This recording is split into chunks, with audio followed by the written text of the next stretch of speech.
Alright, so K-Vest has just stolen the ship and crashed it. She's now waking up, and this is giving me flashbacks to when Osha crashed the ship in Star Wars The Acolyte. Except she didn't have a cute little Star Wars axolotl-like companion with her, but I digress. We're back. So it's going to be interesting to see where we crash the ship. Maybe it'll be a planet we're familiar with. I'm thinking maybe Tatooine? I don't know, we'll see. But I will have to remind you guys that if you are enjoying Star Wars Outlaws, make sure you do leave this video a thumbs up button if you're enjoying the commentary videos. If you'd rather watch these without the commentary and just enjoy the gameplay, I'm also uploading those on a separate playlist just to make that mentionable for anybody watching these videos who wants to check this out without hearing me ramble on, odd in eccentricities, essentially. I just got massively tongue-tied there trying to speak. Why does that look like a Han Solo jacket in a way? They are really setting this girl up to be like this knockoff female Han Solo 80s car mechanic type chick, almost like a Ripley-like character from Alien in a way. That's just kind of how I'm feeling about the whole vibe that I've gotten from playing the past several minutes of this game.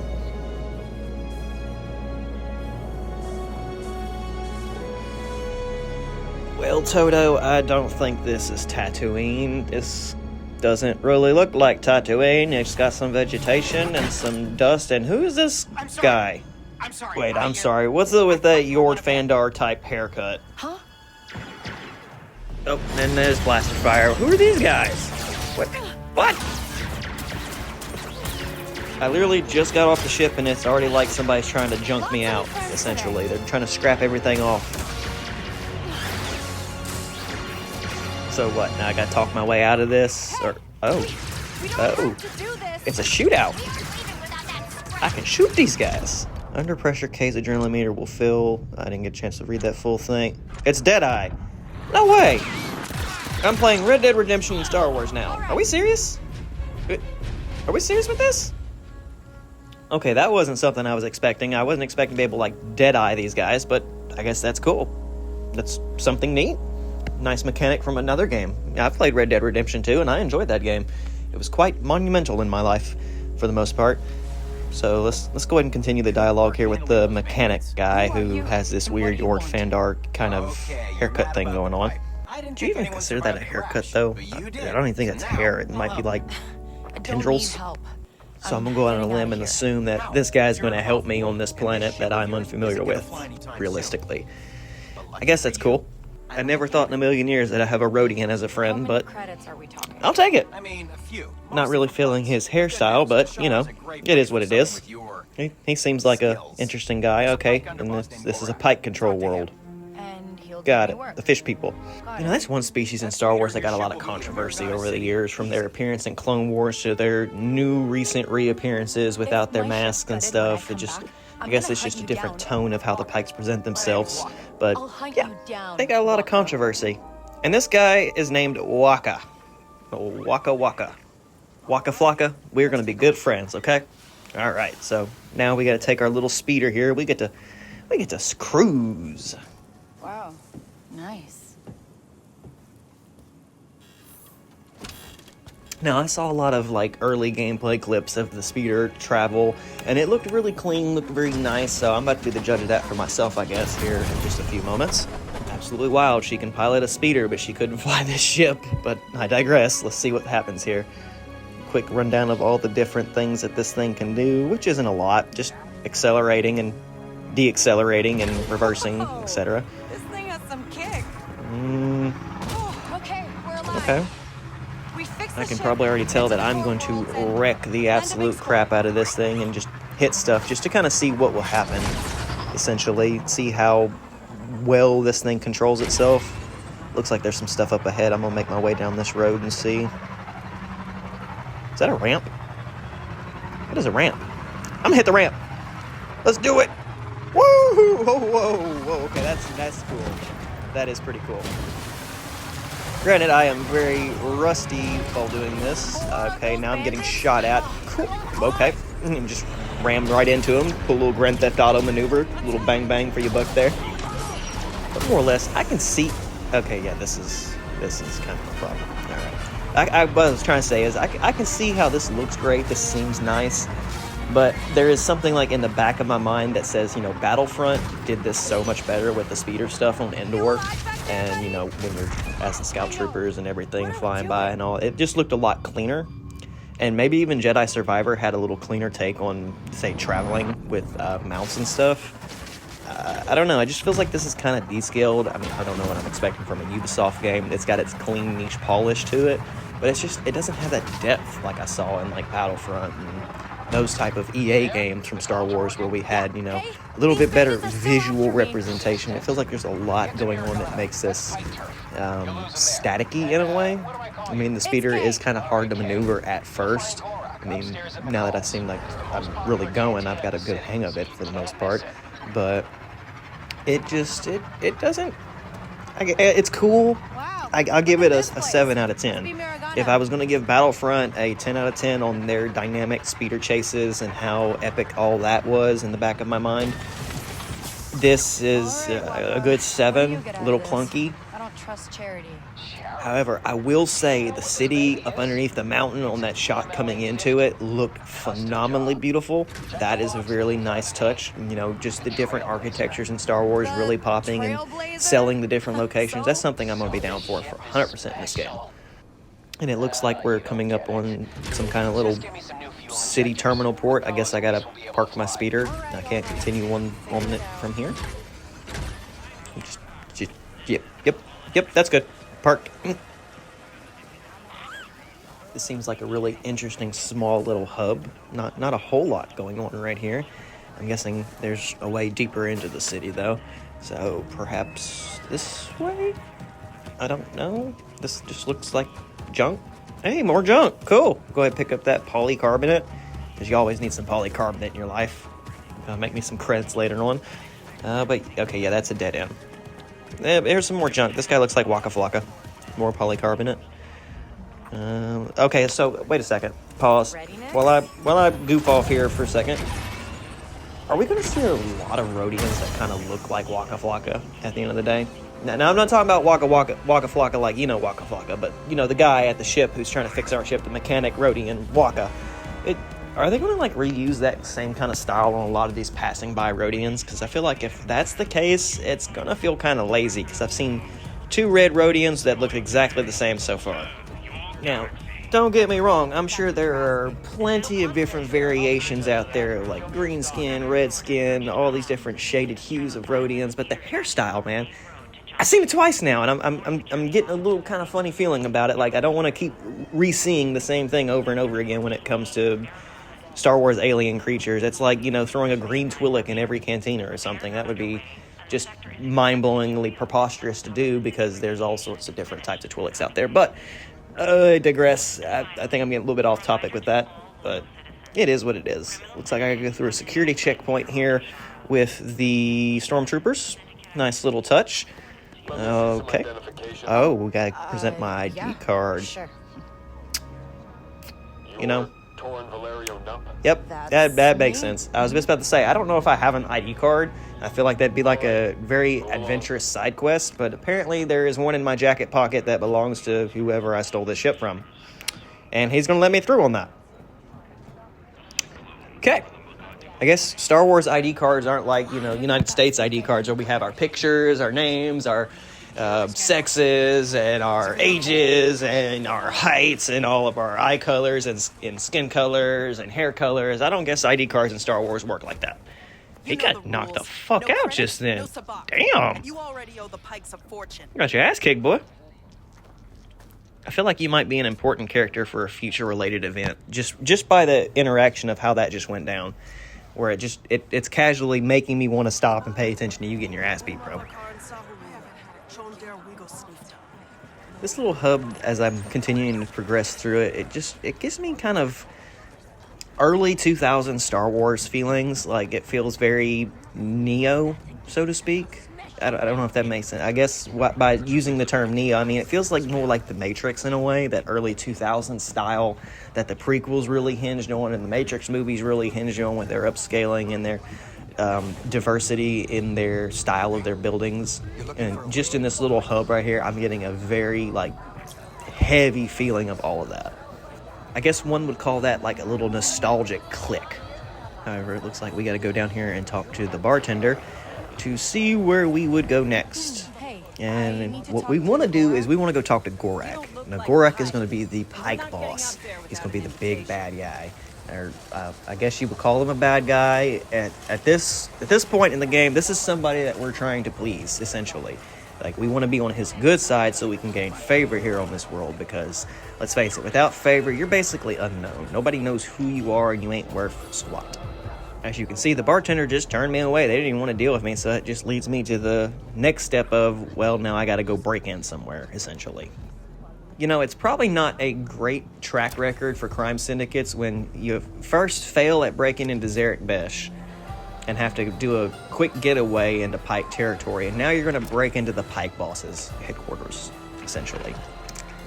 Okay, this. I feel like these are big rookie mistakes. Big rookie mistakes. But I digress. This is the direction that we're in. We're going to be basically doing the same thing we did the past few videos. Yeah, there we go. The lockpicking is still kind of growing on me. I feel better about it now further along in the game than I did at the start, where it was super frustrating. Like I said, once you figure out that rhythm and that pattern, you listen to it the first time, then you kind of figure out, okay, well, if it beeps here, I need to hit this button then, and then do the same thing. It just sequences. Sequences are always a hard thing to figure out at first, but once you start getting accustomed to them, it's a little bit easier. All right. Are you telling me I did all that workaround just to break into the turbo lift? All right. Seeing as we're probably going into a cutscene, you guys already know what's up. This is where I'm going to stop talking for a little bit just so we can get the scene of the context going down here. So if you guys are enjoying Star Wars Outlaws, make sure you do click that like button.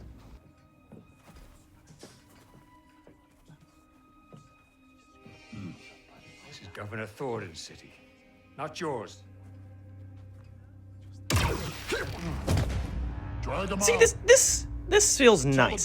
Sorry, I know I was not going to talk, but this feels nice seeing a crime boss take on the Empire like this. Sad that we couldn't see stuff like that happen in Book of Boba Fett, where they're just basically playing squabble. But What? I digress. You never make new friends? I have enough friends. Yeah, but you don't have to pay me to hang out with you. They are really trying to sell that Han Solo subtlety kind of commentary from her. Don't know how I feel about that. She's funny. Waka sent me. He said, you might have some work? What a disappointment. Hey, wait! What's your problem? Smart enough to get into my suite, careless enough to use Waka's name. So I'm going to take it that Remember Waka this world, Flaka isn't too popular come with back when you're Gorak. not. What a waste of time. I'm kind of feeling the same way about this. And oh, little homie stole his ring. Bro. Oh my God. They are setting me up for something here that's just, oh God. Like, I know I should be praising Nyx for that, like, sleight of hand move right there. Stealing from a But that's just gonna set me up for failure somehow. I just feel like, see, even she knows. Even she, rookie mistakes, KVS. Rookie mistakes. I'm a broker for every job on this moon. Not many syndicates where I'm from. Hey, this So that is might legitimate explain why I'm business. making all these rookie mistakes You're against gonna syndicates, special because kid. KVS doesn't know anything about syndicates, it seems. Cantina neutral, but beyond these walls, it's war. You want to survive? Hell yeah, I want to survive. Give me Boba Fett's phone number. I know he's operating somewhere right now. Give me his phone number. I'll hook up with him. Because it doesn't seem like any of these other crime syndicates are going to have me much favor in the long run. Hint, hint. Crimson Dawn. Now, I'm wondering if I'll actually get to see, like, Kira in this game. I hope so. It's one thing I'm hoping to have a good interaction with. If you're going to throw Crimson Dawn in there, give me Kira. If you're going to throw the Hutt Cartel in there, give me Jabba the Hutt. You already gave me Gorak for the Pike boss, and I mean, I feel like he's still kind of a relatively new character in my mind that I don't know a lot about yet. Or, like I've already said prior, why can't I just see Prince Zeexor from like the early 90s and 80s and all that retro Star Wars stuff? Why can't you make him more canon than what he is? I guess Star Wars just doesn't want to talk about that point. In or out. That's all you get. Alright, so what I'm picking up here is Donka is kind of like my job broker, essentially. Kind of like what Braum was for me on the first planet we were on. Basically, just gonna slide me the details, do the job, get paid kind of thing. Basically, good explanation of what she is there. And now we move on to our next mission, Underworld. Hey guys, it's TheSpaceWizard from the future here, coming in. In this little part of video, I'm just kind of going over a bunch of different menus, flipping through the pause menu, and all the different informational headers that the game has given me, because, let's face it, within the entire time I've been playing this game up until now, I really didn't pause the game, so I really didn't have to look at any of this stuff, kind of get any ideas. It was giving me all this information to begin with, even though I knew it was there. It's one of those things I do when I play a game for the first time. I don't worry about the pause menu or any of the background stuff that pops up, like the lore and the factions, the characters, all this stuff you're seeing on screen right now. I don't really pay attention to that at the beginning of the game. I just play the game. So I'm taking this time and opportunity to go ahead and grab this little excerpt of footage, throw it in here, and kind of talk to you guys one-on-one after recording and editing all of these videos. And I would just like to take this moment to say thank you to anybody who's actually sat here and watched me play Star Wars Outlaws, or sat down and watched any of my other gameplay videos or Star Wars videos on YouTube or on TikTok, wherever you're catching myself to be entertaining you. I truly want to thank you. A lot of folks seem to think that it's just as easy as clicking record and then throwing the video up on YouTube, and sometimes, yeah, it really is that easy. Other times it's about having the mental fortitude to step up and do things like this and actually feel confident in becoming the person of who you are to be able to record the content like this. So for all those who've come in and supported me, all 227 subscribers as of today and me checking, I appreciate you. To think that you could be doing anything else with your time, but you're choosing to hop on YouTube and look up one of my videos and check out and see what I'm doing, it truly makes my day a little bit better and my heart a little bit warmer. I know right now it's kind of a hard time to be a Star Wars fan. There's many different inner community battles going on to where people just can't agree, and it's often a difference of opinion when it comes to the one thing that we love most, Star Wars. Especially here recently, there's been a huge negative wave come over the community, whether it's from big YouTube creators, small YouTube creators, or just fans in general. There's just this negative nuance that's kind of descended over Star Wars, and coming from somebody who's been around in this franchise for like 26 years and who just enjoys having new Star Wars to keep themselves entertained with, I come to often think about how when I was in elementary school and when I was in middle school being bullied for how I liked Star Wars and the characters that I cared about, and the stories that seemed to entertain me the most became a target of vitriol attacks against my character itself. So, no, I don't think it's right. I don't think we should be having this kind of bigotry in Star Wars, let alone on YouTube itself. It shouldn't be allowed. You know, we have different rules and stuff that we're supposed to follow, and it just seems like most of that gets pushed out the window the bigger and better of a subscriber count that you have. In fact, here recently, a lot of my Star Wars subscribed channels that I try to follow, I've started kind of backing away from because they've been pushing messages that I particularly do not agree with. And that's not okay, in my opinion.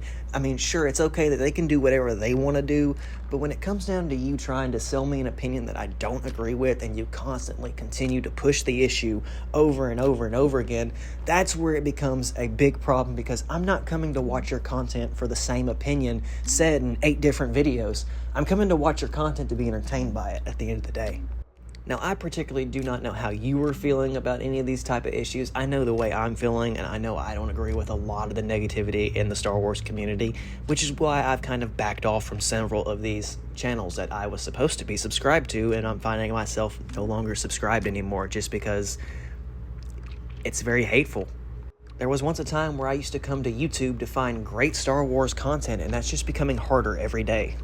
And I know a lot of these creators are extremely passionate about Star Wars, but when it comes down to the same basic hate message regurgitated in several different formats for several different videos, at some point you have to step back and ask yourself, are these people really here for Star Wars, or are these people here really just to profit off of the Star Wars hate at this point?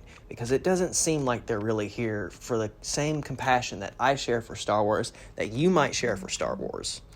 So, with all that being said, if you've made it to the end of this video after all the Star Wars Outlaw and this random message here at the end, drop a comment down below on YouTube talking about one thing in Star Wars that's magical or very memorable for you as a viewer. Let's see if we can bring some positive words back into the Star Wars community with our voices and our opinions. And let's honestly create a mega positive wave and drown out all of this backlash that's been coming out of the Star Wars community lately. Like, there's no need for it. We can all chill, enjoy Star Wars, and share this community equally with open opportunities. So thank you guys very much for watching this video. Make sure you do click that like button. Subscribe for more Star Wars content coming to your notification bell on YouTube any day now. This has been the Space Wizard here playing Star Wars Outlaws, and I'll catch you guys in the next video.